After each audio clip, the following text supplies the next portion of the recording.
Hello.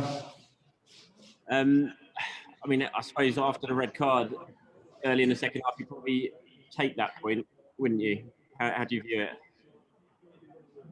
Yeah, we have to take a point considering the circumstances. I'm never satisfied with a point, but we know that the challenge that we face in the second half for 45 minutes with 10 men, and the way we reacted to it, the resilience that we showed, the effort that all the players put in to try to overcome that advantage, it was phenomenal. So at the end of the day, we had to take the points because credit to Leeds as well that they had the chances to score. I mean, from watching the replays, it was a ridiculous thing for Nicholas to do, really. How did you view that incident? Very clear, it's unacceptable. Have you spoken to him after the game? It's unacceptable. Is that what you told him, is it? Mm-hmm.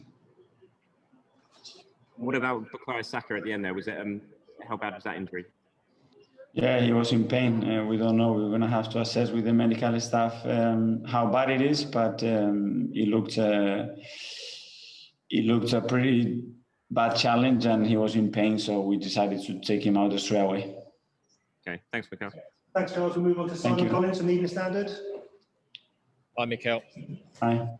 You obviously changed it up today with Pierre through the middle instead of out left. How did you feel that worked? Well, in some moments it worked really good. We had two different paths in the first half, a patch of 25, 30 minutes where we were really good, efficient, and high press, that we created some really good opportunities and we make it really hard for them. And then a spell in the last 15, 20 of the first half where we suffered. We started to give the ball away and not control certain spaces against them, and they suffocate us, which they were going to do. They did it against every team in the Premier League. It's impossible to dominate this team for 90 minutes.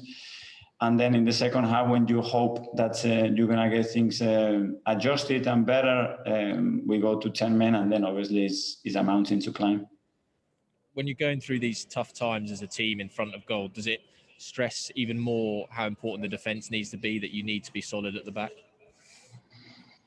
Yeah, well, I think we've been working really good defensively. It's just that flair, that creativity, and that momentum sometimes that players need to make the last action, which is the most difficult thing in football. It's not that you're not creating the chances. We have to create more, and we have to be more consistent in the final thirds with the amount of things that we finish and how we finish them.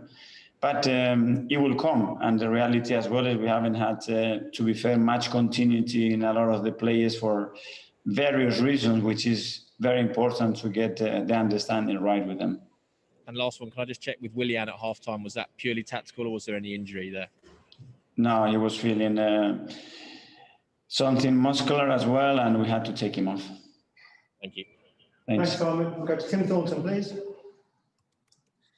Just how concerned are you, Mikel, with the lack of goals from open play?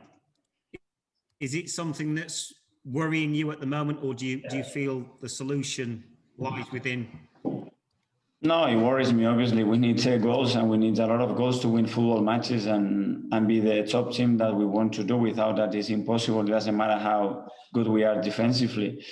It's not the lack of attacking players that we have for sure, or the attacking players that we are putting on the pitch all the time, but we need some moments where we have to make decisions there, that they have to be better, they have to be more ruthless. But it's the most difficult thing in football, and sometimes we go through these patches, and we have to overcome, and I have to help the players to do it as quick as possible. Okay, last couple, please. Adrian Kajumba from the Daily Mail. Mikel, just on Pepe's red card, obviously you said it was unacceptable. What did he say to you? Did he apologise straight away? What did he have to say for how and why it happened? No, I'm telling you what I think, what happens. Obviously inside, I cannot share it with you guys, but it's the way I see it. And what about obviously a player sort of? It seemed like there was some needle between the two players before. Is there going to be a frustration from you that maybe Nicola fell for that? I don't know, but we knew the level of intensity, aggression, and how alive they are in every action, and you have to be able to deal with that because it's part of the plan against this team, and you have to be able to handle that situation. Thanks, Mikel. And finally, to Nick Callaghan-Makers, please. Hi, Mikel. I might be wrong, but you seem quite cross. Was it the red card, the result, or just the way the whole team played tonight? No, I'm cross because obviously I want to win, so I don't win. I get upset, and we had a really difficult week for different reasons because we lost 2 players on internationals away. With a player that came, he wasn't in condition to start. We lost about maybe 2 players through injuries today and 1 through suspension, and we have an incredible amount of games coming up, you know. And obviously the fact that we need to score more goals, obviously it's a concern as well. I am really happy because I know how much this team has evolved in a lot of things. The first one is the resilience, the ambition and belief that they showed against playing with 10 men. And this is growing as well, and it's a very positive thing. But obviously there are things that we need to get better at. So you must be running out of fit players for the next match, are you?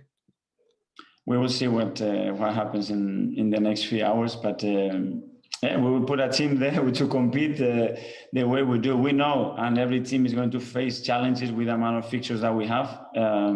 Let's hope that we can get some back. Okay, cheers. Thanks, Mikel. Okay, everyone, thanks very much. See you soon.